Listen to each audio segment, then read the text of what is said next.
Joining us now, Paul Reichhoff, host of the Independent Americans podcast and co-founder of American Veterans for Ukraine. Always a pleasure to see you, Paul. You too, Hannah. So we heard Congressman Castro say Signalgate, when he refers to Signalgate, that the Trump administration is lying to the American public. Do you agree? Here's the point. The question is wrong. The question is not the degree of classification. The question should be, as a former Army officer, please, did you violate OPSEC?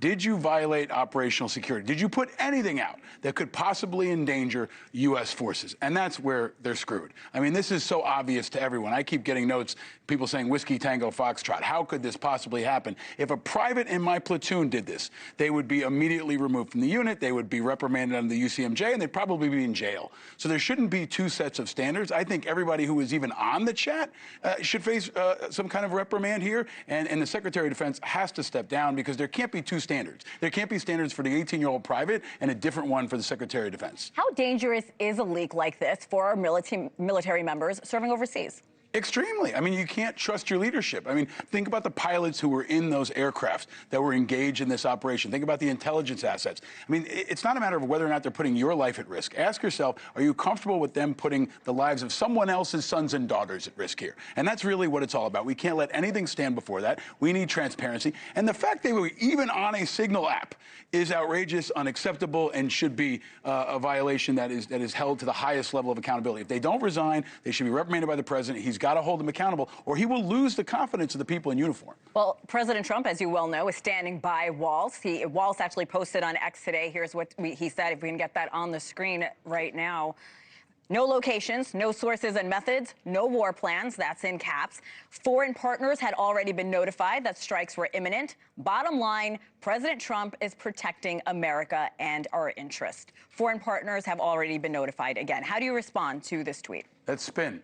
Like, the deeper the violation, the more ferocious the spin. Now they're focused on this idea, was it war plans, was it not war plans? It's a diversion, right? Did you or did you not disclose something that could have gotten somebody killed? We learn about this as privates in basic training. Every single member of the military for a generation has learned loose lips sink ships, right? In a situation like this, putting anything on Signal could potentially hurt people, kill people, and that's the right question. That's why I don't think this is going away, and you hopefully will see bipartisan investigations that puts our national security first. You teed me up to my next question. We know Signal messages can be erased. There's a watchdog group. It's now suing Secretary of Defense Pete Hegseth, Gabbard, CI Director John Ratcliffe, and so many others, saying they violated the Federal Records Act. Judge James Boasberg, he's been making a lot of headlines lately. He, of course, has blocked President Trump's deportations using the Alien Enemies Act. He's been assigned to the case.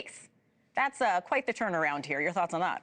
Yeah, I mean, I think, look, this is all going to be messy around the courts, and all this may end up in the courts, right? Recently, the trans purge, they're kicking trans people out of the military. That's probably going to go to the Supreme Court, too. But in the meantime, our national security is kind of in the middle of this chew toy that is our politics right now. You know, all of these culture war issues, whether you stand by them or not, are really disrupting the military. I think that's what you have to understand. Our military shouldn't be disrupted. There shouldn't be incompetence. There shouldn't be a level of sloppiness. And our troops are caught in the middle of all of this. So they constantly feel like the policies are changing, the leaders are changing. Keep in mind, they just fired the chairman of the Joint Chiefs a couple weeks ago, and a lot of senior leaders. So the disruption, I think, is what we really have to underscore, that's dangerous for our national security, no matter where you stand politically. Have you seen anything like this before, Paul? No, I don't think anybody's seen anything like this, right? This is a whole new level, but it's literally the stuff that they train in basic training. I mean, they take people's phones away. They tell you not to put this out there. Don't write it. And you remember in World War II, people used to say, don't write a letter home with any kind of classified information. Every generation of Americans